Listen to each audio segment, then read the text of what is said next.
హుజూర్నగర్ పట్టణంలోని 3వ వార్డులో 3.52 కోట్ల వ్యయంతో నిర్మించనున్న నూతన ఆర్టీసీ బస్టాండ్కు శనివారం రాష్ట్ర మంత్రులు ఉత్తమ్ కుమార్ రెడ్డి, పొన్నం ప్రభాకర్ శంకుస్థాపన చేశారు. ఈ సందర్భంగా మంత్రులు మాట్లాడుతూ ప్రయాణికులకు అన్ని ఆధునిక సౌకర్యాలతో కూడిన బస్టాండును నిర్మిస్తామని తెలిపారు. వేచి ఉండేందుకు విశాలమైన హాలు, తాగునీటి సౌకర్యం, మరుగుదొడ్లు, పార్కింగ్, మెరుగైన ప్రయాణికుల సేవలు కల్పించేలా నిర్మాణ పనులు చేపడుతున్నట్లు వెల్లడించారు. ఈ నూతన బస్టాండ్ నిర్మాణం పూర్తయిన అనంతరం హుజూర్నగర్ ప్రజలకు, ప్రయాణికులకు మెరుగైన రవాణా సౌకర్యాలు అందుబాటులోకి వస్తాయని తెలిపారు. కార్యక్రమంలో ప్రజాప్రతినిధులు, అధికారులు, ఆర్టీసీ అధికారులు, కాంగ్రెస్ పార్టీ నాయకులు, స్థానిక ప్రజలు పాల్గొన్నారు.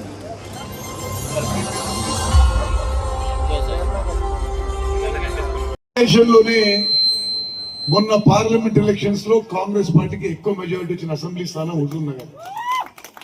ఈ అసెంబ్లీ స్థానంలో మొన్న కాంగ్రెస్ పార్టీ ఎంపీ అభ్యర్థికి 1,05,000 మెజారిటీ, ఒక్క అసెంబ్లీ స్థానంలో 1,05,000 మెజారిటీ వచ్చింది. కోదాడలో 1,00,000 మెజారిటీ వచ్చింది.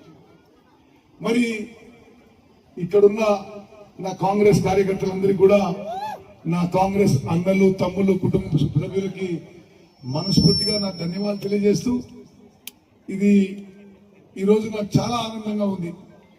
సరే, 4 కోట్ల రూపాయలు మనం చేసిన వేరే పనులకి కొంత తక్కువ అనిపించినా ఇది లక్షలాది మందికి ఉపయోగపడే విషయం. ప్రతిరోజు నిత్యం ఎటు పోవాలన్నా ఆర్టీసీ బస్ స్టాండ్ పోవాలి.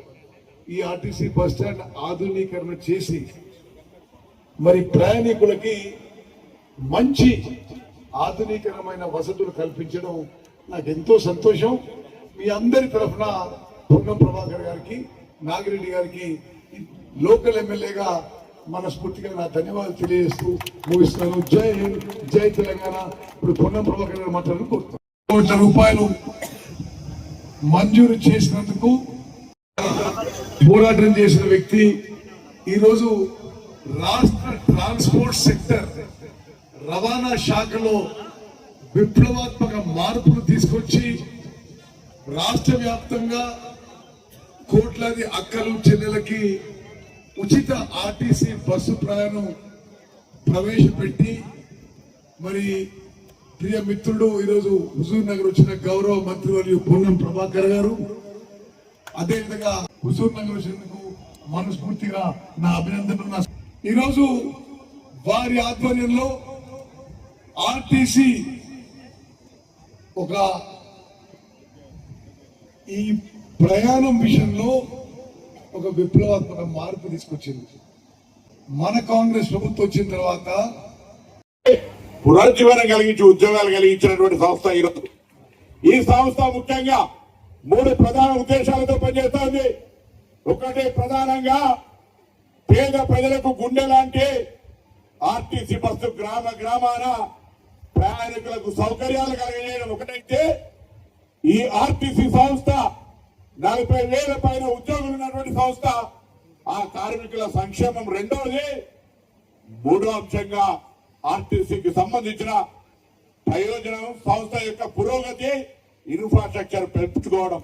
ఈ 3 ప్రధాన అంశాల మీద జరుగుతున్న ఈ యొక్క ఆర్టీసీలో అటు ముఖ్యమంత్రి గారు, ఉప ముఖ్యమంత్రి గారు, సీనియర్ మంత్రిగా వారు పార్లమెంటులో కూడా ఈ ట్రాన్స్పోర్ట్ రంగంలో ఒక కమిటీకి నాయకత్వం వహించాడు. కాబట్టి ఎప్పటికప్పుడు కూడా మమ్మల్ని ఇందులో అలర్ట్ చేస్తూ, అప్రమత్తం చేస్తూ సలహా సూచనలు ఇస్తారు.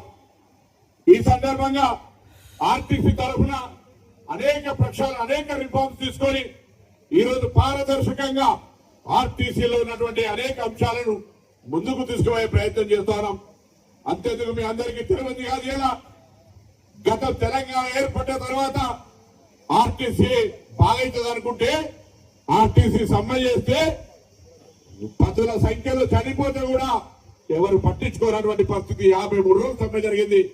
కానీ మొన్న కొన్ని వాళ్ళ అంశాలుంటే పరిశీలిస్తామన్నప్పటికీ కూడా సమ్మెపోతే 3 రోజుల్లో మొత్తం ప్రభుత్వం అంతా వాళ్లకు సంబంధించి అన్ని రకాల అంశాల మీద ఇవాళ కార్మికుల సంక్షేమం మాకు ముఖ్యం అనే ఆలోచనతో పెండింగ్ లో ఉన్నటువంటి 2013 బాండ్స్ కావచ్చు, 2017, 2021 పిఆర్సీ కావచ్చు, ఈ విధంగా అన్ని రకాలై అమలు చేస్తూ కార్మికులను సంతోషంగా ప్రయాణం. ఎందుకంటే రోజు 60 లక్షల కిలోమీటర్లు బస్సులు తిరిగేటువంటి వ్యవస్థ.